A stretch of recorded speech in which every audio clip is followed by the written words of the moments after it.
This short summary is going to be going over the tornado outbreak sequence that occurred from April 17th through 19th of 1970.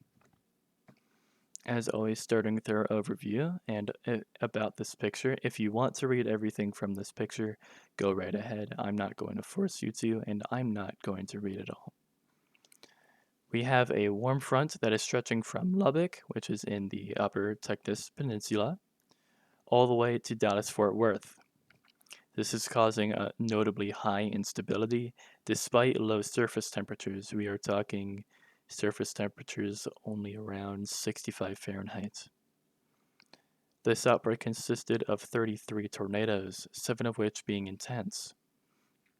At least $27.5 million in damage in total was done from all these tornadoes. Also in total, 68 were injured and tragically 26 lost their lives. We start with our first notable that obviously occurred on the 17th. This is the white-faced Anton, Texas F4. This tornado traveled 48 kilometers and at its widest was 805 meters wide. This tornado would injure 20 and caused a majority of the damage done at $20 million.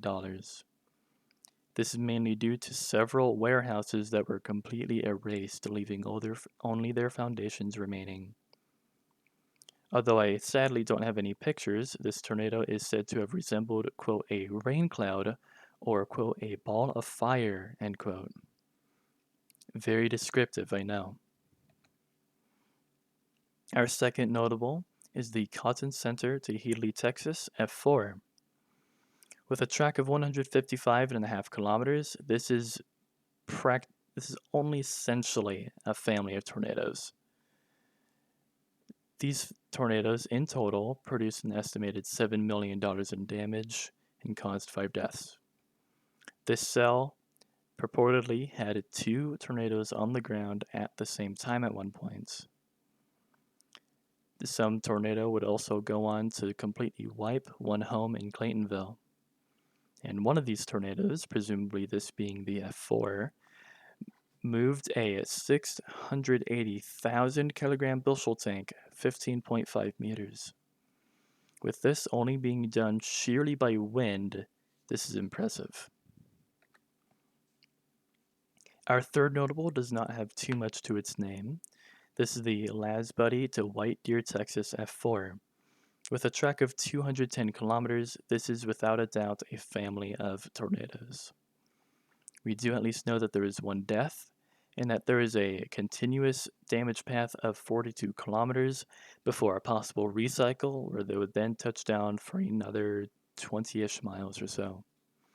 And then it possibly recycled once again with another touchdown near another town. We go on to our fourth notable and the first notable of the 18th. This is the Vigo Park to McLean, Texas F4. This tornado traversed 105 kilometers, and unlike other longer track tornadoes, this was a singular tornado. This tornado would injure 35 and tragically kill 16 people. Rail cars were blown off of their tracks near I-40. Our last notable here is the Ripley, Mississippi to Coons, Tennessee F4. With a trek of 76.6 kilometers, this is probably a family, and this is due to very intermittent and relatively sparse continuous damage paths. All of these tornadoes likely caused an estimated $1.8 million in damage and 4 deaths. This outbreak, while on the surface may not seem too notable, is relatively substantial. We have an outbreak in April that is not necessarily in Tornado Alley. I know that I just talked about tornadoes that happened in Texas and Mississippi, Tennessee, but most other tornadoes from this outbreak, specifically on the 17th, actually occurred in New Mexico. This is unusually deep in the U.S. during this point when Tornado Alley is most active. Usually we would see tornadoes, first of all, not form this far west, and even if the low pressure did go this deep, it would generally be in Dixie Alley, not in the American Southwest. We also, specifically on the 17th, had an unusual setup where the event was warm front spawned, specifically in Texas, with all these F4s, but with relatively cool temps, like I stated at the beginning of this video, with temperatures only around 65 Fahrenheit.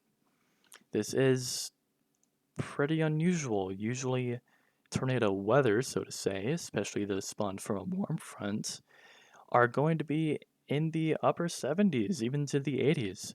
So this is a little unusual. But with that, this is all that I have for this short summary. I thank you guys so much for watching, and I hope you see you in the next one.